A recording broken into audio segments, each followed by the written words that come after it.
Dans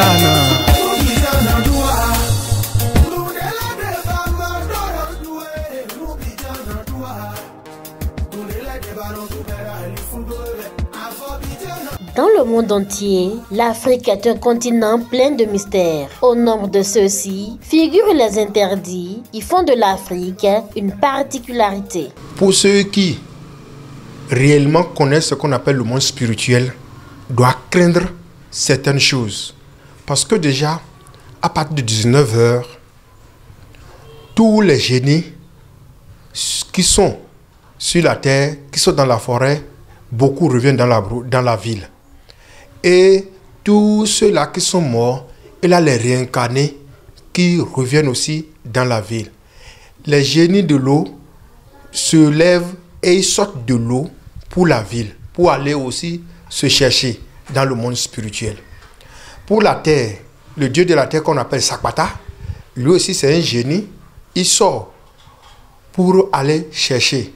Si au moment où il est en train de sortir, toi tu balayes, il rentre, tu balayes contre lui, c'est une malédiction que tu vas recevoir. Si celui de l'eau, si tu sors, tu fermes ta porte et quelqu'un vient ouvrir ta porte derrière toi, il est voleur. Donc, ceux qui puissent après 19 h ou bien qui balayent après 19 h, vraiment, il y a beaucoup de conséquences. Même normalement, les mercredis, normalement, ce que nous avons étudié dans le monde et dans le monde spirituel, c'est qu'on ne doit même pas balayer la chambre et ramasser ça pour aller verser.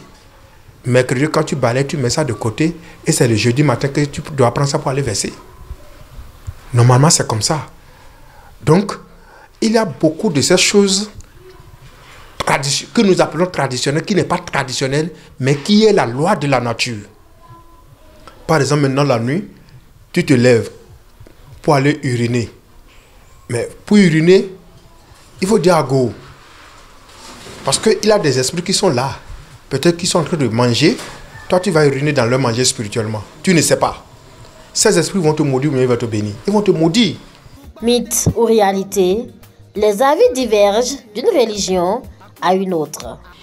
Quand vous voyez par exemple dire à une femme de ne pas balayer la nuit, la cour de la maison, de ne pas balayer la nuit, ce n'est même pas la nuit seule, même à midi.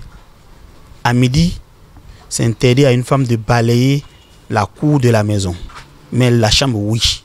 Et la nuit, à partir de 19 h, une femme enceinte ne doit pas rester à la porte, à l'entrée de la porte.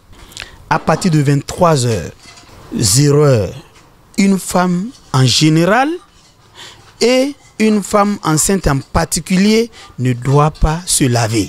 Ce sont des interdictions, par exemple, que l'islam a pris en considération. Et ce n'est pas une mythe, c'est une réalité.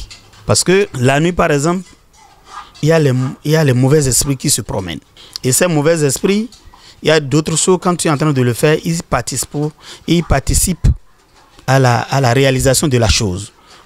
Autre chose, ça veut dire que ces mauvais esprits-là vont rentrer dans ta vie et vont commencer par commander la chose. C'est des mythes, c'est des folklores, c'est des inventions humaines, selon la tradition et le coutume d'humaine. Regardez que dans les coutumes africaines, africaine est purement culturelle, africain est purement traditionnel. Donc c'est pour cela, même beaucoup d'évangiles que nous faisons aujourd'hui, c'est mélangé avec la tradition de l'Afrique.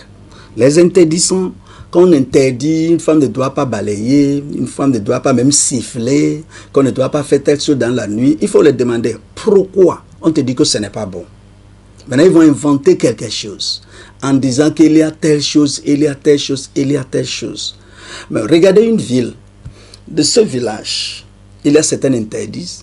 Dans l'autre village, même dans le quartier, dans le même village, dans certains quartiers, il y a des interdits ici. De l'autre côté, il n'y a pas interdit. C'est libre. Maintenant, qui sont ceux-là qui ont formulé?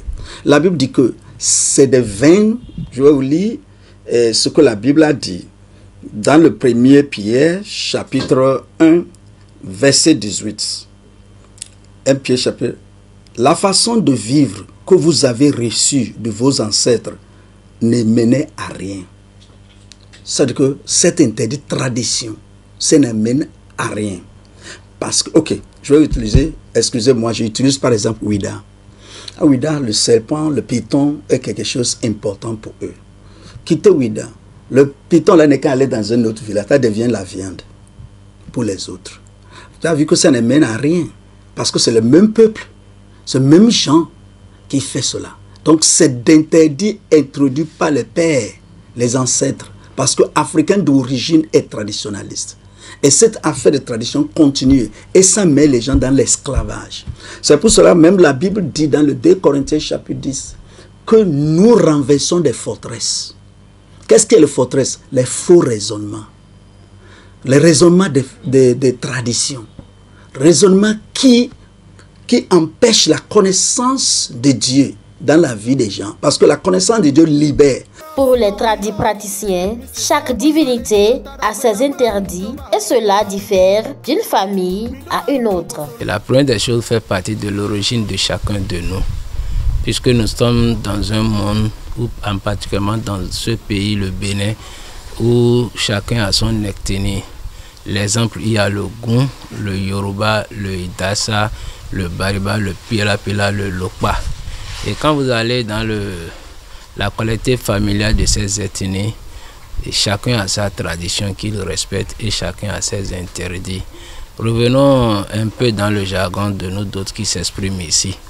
Les interdits, si nous allons les citer, sont vastes, énormes. Puisque la première des choses d'abord fait partie de la collectivité familiale, c'est-à-dire d'où tu es né, ce que tes ancêtres gardaient, protégeaient pour pouvoir gérer leur collectivité jusqu'à ta naissance. Avis donc aux incrédules afin de ne pas tomber de travers. À l'endroit de la jeunesse en général et de l'islam en particulier, c'est dit que nous sommes composés, nous sommes une composante de beaucoup d'ethnies dans notre pays et de beaucoup de religions. Et il faudrait que tout le monde sache qu'il a une origine. Chacun a son origine. Que ce soit l'origine Savé par exemple, Bariba, Ditamari, Peul, Haussanché, nous avons tous une autre réalité dans notre coutume. Et dans notre coutume là, il faut souligner ce que votre ethnie, votre coutume vous impose. Si ce n'est pas hors l'islam, il faut le respecter. Si cela ne vous amène à l'idolâtrie, parce qu'il y a d'autres familles, tout ce que leur coutume amène, c'est d'adorer, associer Dieu. Si c'est de ce côté, il faut savoir que l'islam a interdit. Bon, les conseils que nous allons donner à la jeunesse, c'est des éducations. Puisque la jeunesse même est passée à côté par rapport. Beaucoup n'ont pas pris l'enseignement digne de leur papa, puisqu'ils sont plus pressés. La jeunesse d'aujourd'hui est plus pressée que les propres géniteurs. Un voyant qui dit à un aveugle, il a pu devant toi. S'il n'a pas encore touché le puits avec son bâton, ou bien il dit, il a un arbre devant toi. Si l'aveugle n'a pas encore touché le bois, du bois avec sa canne, il ne saura pas réellement qu'il a un bâton. Donc c'est ça, aujourd'hui, les jeunes d'aujourd'hui, même quand on leur dit tout, ils n'acceptent pas. Mais moi, je les conseille de suivre la loi de la nature et suivre les interdictions de leur famille, les interdictions, c'est-à-dire de leur tribu, pour mieux vivre sur la terre.